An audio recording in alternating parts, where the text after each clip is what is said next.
Добар ден на сите.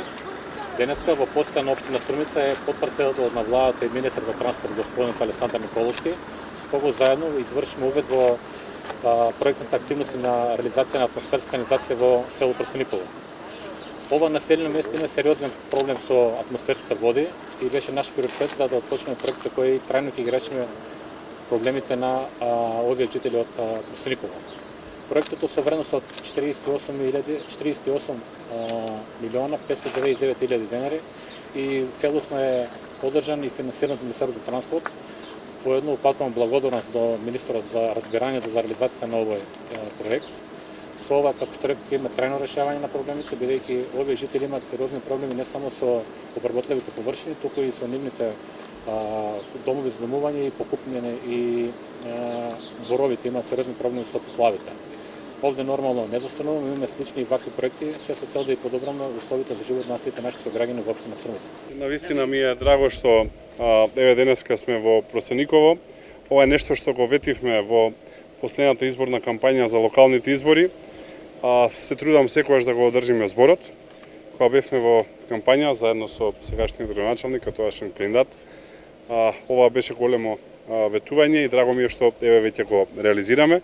Се работи за целосна атмосферска канализација во вредност од некаде околу 48 милиони денари, што треба да реши еден деценијски проблем за ова големо населено место каде што живеат некаде околу 1700 луѓе. Пристојните услови за живот се наш императив и затоа се обидуваме да инвестираме во вакви проекти. Рокот за завршување е до октомври месец 2027 година, но веќе зборувавме со изведувачот и со градоначалникот.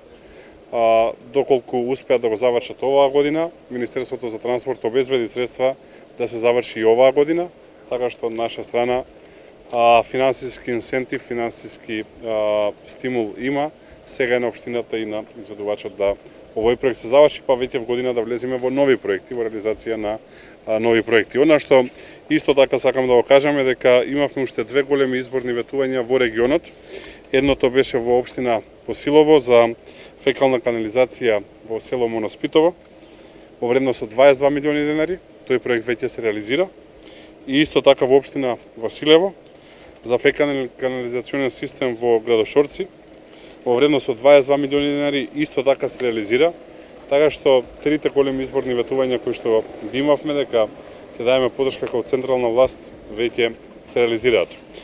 На тоа би сакал да надодам и улицата 23 октомври во должина од 1,4 км. Инвестираме некаде околу 31 милион денари или нешто над 650.000 евра. При крај реализацијата очекувам до крајот на јули месец целосно да биде завршена и улицата 23 октомври. На ова сакам да надодам уште една работа, а тоа е дека она што го најавувавме веќе станува реалност. Веќе е објавен тендер за избор на изведувач за изработка на сите потребни студии, проектирање, предпроектирање, еколошки студии, социјални студии, физибилити студии за изградба на експресен пат кој што ќе оди од Радовиш преку Струмица, Новосело и граница со Бугарија. Тоа ќе е нов тип на експресен пат, каде што ќе имаме 2+2 ленти со простор помеѓу двете ленти. Значи нешто слично на нас што сега го нарекуваме автопатско решение Тетово Гостивар или нешто слично на она што го имаме сега кај Дреново Фариш. Значи едно практично автопатско решение кое што ќе треба да ги поврзува Радовиш, Струмица, Новосело и граница со Бугарија.